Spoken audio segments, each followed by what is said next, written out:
Assalamualaikum warahmatullahi wabarakatuh.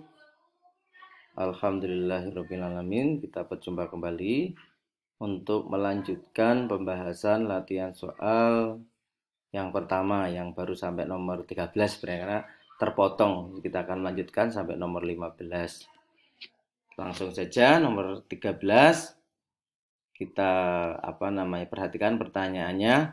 Pasangan yang tepat antara hewan. Jadi pasangan yang tepat antara hewan dan cara berkembang biaknya. Nah, kita cek ya. Sekali lagi nomor 2 dan A. 2 itu iguana dengan bertelur. Sebenarnya bisa. Karena untuk grup kadal ya istilahnya kadal ya. Dan sebangsanya itu ada yang bertelur ovipar, ada yang bertelur melahirkan atau ovovivipar.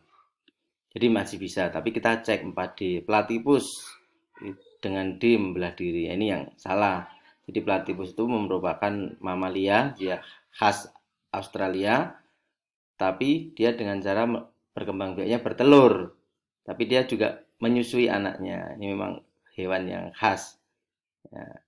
Kemudian B, berarti A salah ya. B, 1 dan C. 1 ular buah dengan C bertelur melahirkan. Ya betul, ini ovovivipar. Jadi ular buah itu memang ovovivipar, tapi sebagian besar ular itu dengan cara bertelur. Kemudian 3A, 3 kupu-kupu A bertelur dengan ovipar. Berarti betul ya. Jadi B itu betul. Tapi kita cek coba 3D, 3 kupu-kupu dengan berbelah diri salah. Itu jelas.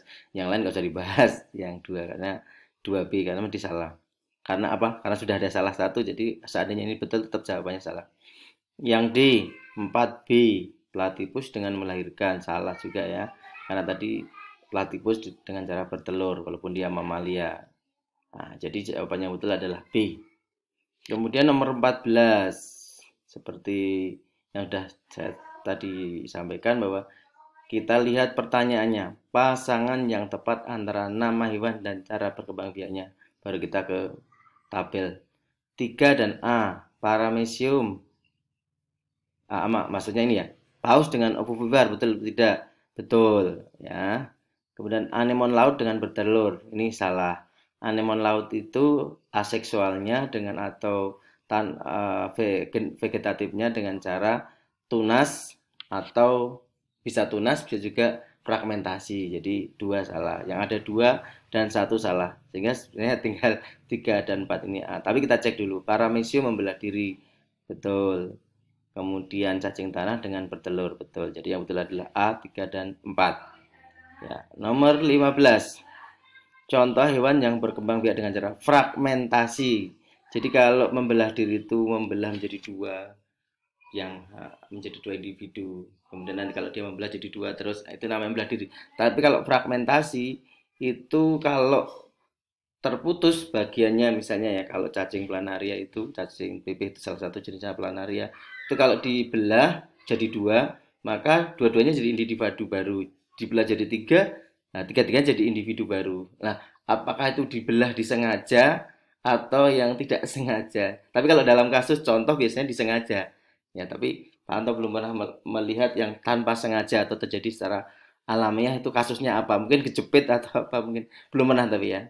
Jadi yang biasanya terjadi adalah eksperimen, jadi dibelah oleh manusia, baik pembelahan mendatar maupun vertikal, horizontal maupun vertikal. Ya, kita cek amuba itu jelas salah, amuba dengan membelah diri. Lebah itu bisa dengan kalau dilebah dengan cara bisa dia kawin, namanya partegonesis, jadi tanpa kawin.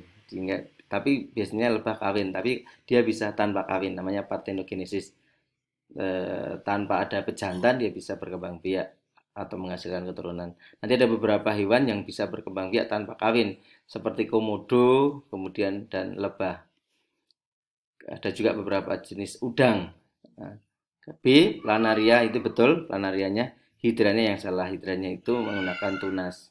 C, cacing pipih, betul, salah satu contohnya planaria. Dan bintang laut, ya bintang laut juga bisa fragmentasi. Sepantas sudah pernah lihat videonya. Kemudian cacing pita dan katak. Kalau cacing pita Pak Anto biasanya bertelur ya, cacing pita itu.